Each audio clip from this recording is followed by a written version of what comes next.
In Pirkei Avos, Perek Beis, Rabbi Yehuda Nossi says, "Istakel b'shloishe dvorim ve'ein atobole de avera."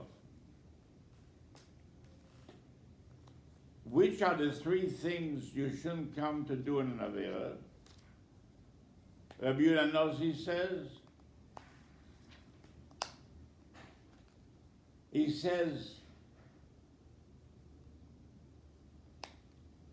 Da malemalim ko, ein roye, oide shomas v'chol masecha b'sefer nechtovim.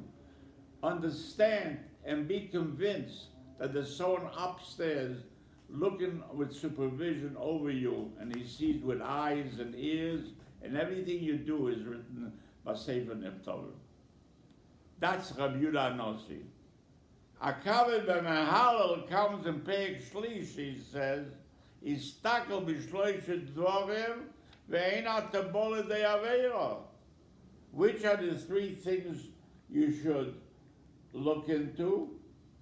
Da ma'ayin boser, become convinced from where you're coming from.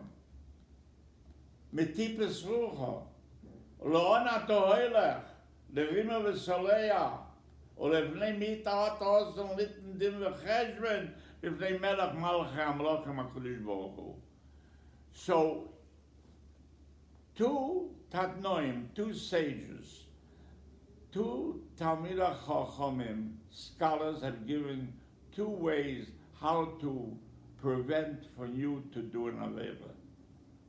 Rabbi Yehuda Nossi and Akaved Mahalo. The Gemara says that Rabbi Yehuda Nossi was very, very wealthy. And the difference between a poor man and a rich man, to have riches is one in a community, echad be'ir u'shnayim mishpacha. So all the poor people depend and they run and beg for the rich man a favor or a contribution. So the rich man doesn't see that he's a tipus rucha, that he's rima v'saleya. You can't go and tell him at the tipus rucha or your rima v'saleya. But you can tell him with common sense. Ayin roeh, oizen shamaz, v'chol masech b'chay sefer nechtovim, that how are you doing in your business, that everything is written and everything is looked upon and everything is checked. The same thing is done upstairs. So that's the way how to prevent by a person who is wealthy that he shouldn't do an Avera. By a Akaved Mahal, so the Gemara says that he was a very poor man. So a poor man, you don't have to have too much that he should prevent from doing Avera. You could tell him that he's mamish atipus rucha, or the riba v'saleya, or the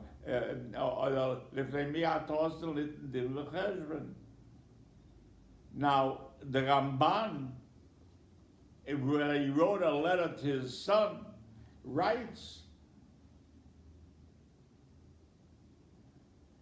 Ki sitein el libcha tomid biglal ha'yira v'anove me'ayin boso. And he doesn't write Ma'ayin Basa Mitipos Rucha. When he speaks, Lo'ona Tohoilech, so he writes that he's a Riba V'Saleya, V'Chayecho, V'Av B'Moisecho. And Lifnei Miyat Osen Litten Dim V'Cheshbon, Lifnei Melech Malchei, Lifnei Yakoved Shenema, Hine Yashamayim Shmei Yashamayim Lo Yechal Kalucho. So why, by Ma'ayin Basa, he didn't write Tipus Rucha? Because he wrote B'shas a person is living, and he didn't have great amounts of money. He lived in Yerushalayim, and he came from Spain after the Vikuach, so he ran away that they wanted to kill him, the Christian church. So he writes that B'chayecho over Moisecho means that you are Rima V'Seleya, that you don't have to look by Shas that when your person dies, even while you're living with that he prevented this come out to speak to his son because it has to be da, and his son understands. So he didn't want to come out that his own son, he should come and say that I was the father of you because of Tipas Rucha. So he tried to prevent, and not saying what state by Kavim Mahalel, Eistakel b'shloishet dvorim ve'ina tabole de avera mitipes rucha, but the Ramban did not want to say it because he was writing to his son, and he wrote already equivalent b'chayecho v'moisecho that you are ima v'saleya. So that gave the understanding that while you're living, du bist arima v'saleya, and therefore he didn't want to write when he said that ma'ayim boso tipus rucha.